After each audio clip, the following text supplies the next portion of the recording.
Zik FM Dakar 89.7 yéen ñi ñuy doog a jël en cours ñu leen ciy jaajëfal bu baax a baax ñuy waaj nag événement bu mag boobu di FOGECA fas yéene ko amal fële ca Dubaï le 18 lay doon décembre gi incha allah rabbi ànd ceeg sunu papa Amadou Diagne FOGECA jëm ci wàllub li nga xamante ne moom moo di événement de marque bi réunir toute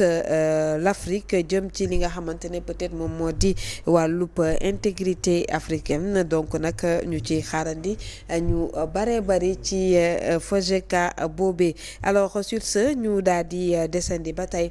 ci waxtaan wi bi la yoon nag daañu àddu ak mbirub Aminata Touré le rapport wi nga xamante ne moom moo di bu IGE bi jébbal nañ ko li leen di waa pôle financier bi ah. waaw man de. coow li bëri na ci nag de. waaw coow li bëri na ci xam nga man dafa am justice boo xam ne nii moom man tee na sama xel quoi parce que xam nga Aminata Touré bu fekkoon ni gouvernement bi dafa ñëw ñu gis rapport boobu ñu gis ni dafa incriminer Aminata Touré ñu jël ko jox ko ci saasa pôle judiciaire financier jébal ko procureur jébal ko juge commencé def ay enquête am bu boobaa garaawul. mais tey mënoo ànd ak Aminata Touré. tàgg ko ngeen nekk ci jàmm. mel ni Aminata Touré mosul def dara. tey parce que Aminata Touré jël na yoon boo xam ne ni yow jaaroo yoon boobu nga bëgg ko créer loolu ça c'est pas de la justice. parce que loolu du justice loolu fayantoo la. man loolu laa ko mën a jàppee. léegi nag par rapport à l'affaire Aminata Touré aussi bon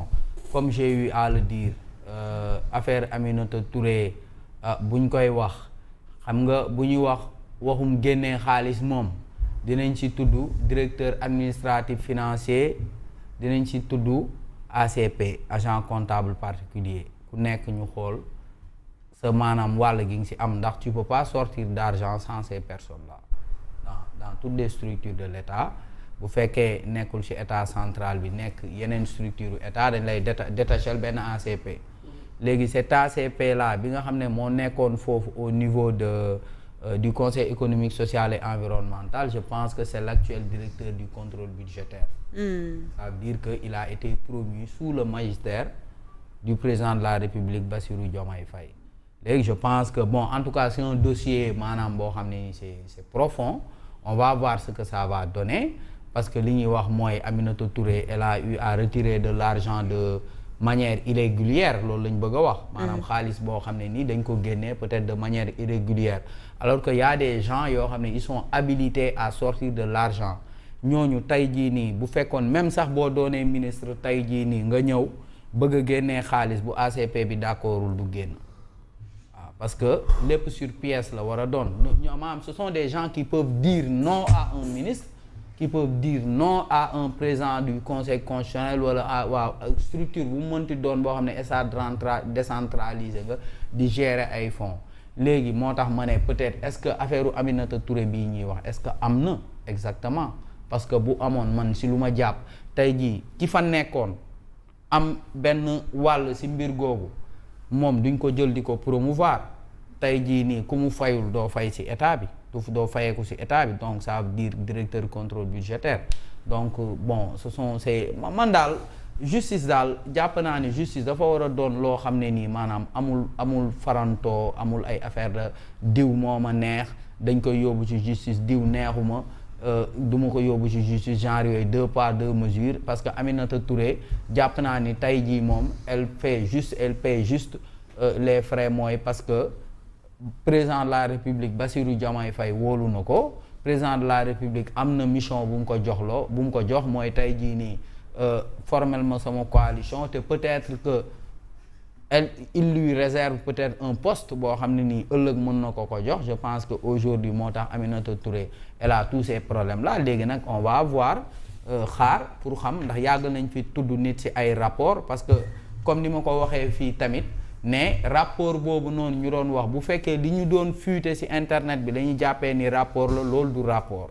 loolu note d'étape la woon te tamit waxoon naa ni par rapport ak note d'étape boobu xam nga loolu rek c'est problématique comment une note d'étape d'un rapport peut se trouver sur internet moo tax ma ne Aminata Touré elle a eu des problèmes avec Macky Sall moo tax ce rapport a été commandé man ce rapport là donc c'est un rapport politique en fait ce rapport de l'IGE ci affaire de Aminata Touré léegi nag contrôle 16 bi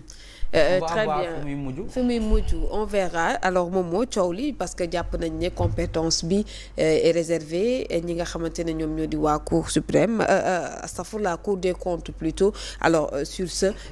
bu ñu ñëwee gis nañ mbir mi yóbbu nañ ko ci pôle financier bi jàpp nañ ne ba tey mbir mi amul benn jafe-jafe donte yóbbu nañ ko foofu itam dinañ traité li nga xamante ne moom moo di dossier bi ñuy tudd Aminata Touré. J'ai beaucoup de problèmes sur ce dossier-là beaucoup beaucoup de problèmes bi ci njëkk mooy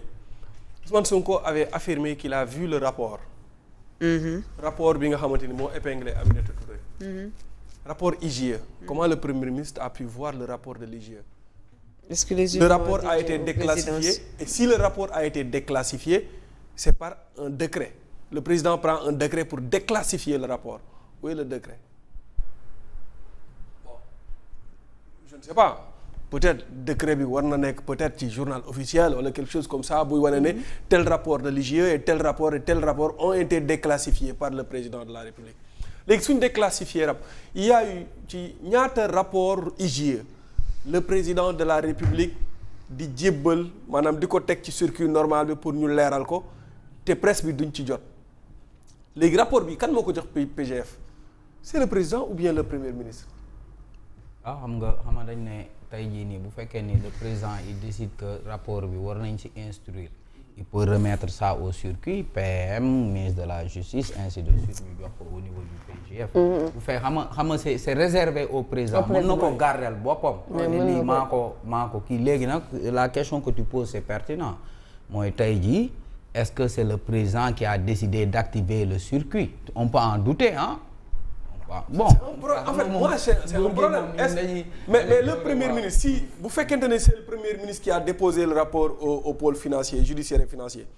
est-ce qu'il a les prérogatives est-ce que am na prérogative bu déposer ko normalement ministre de la justice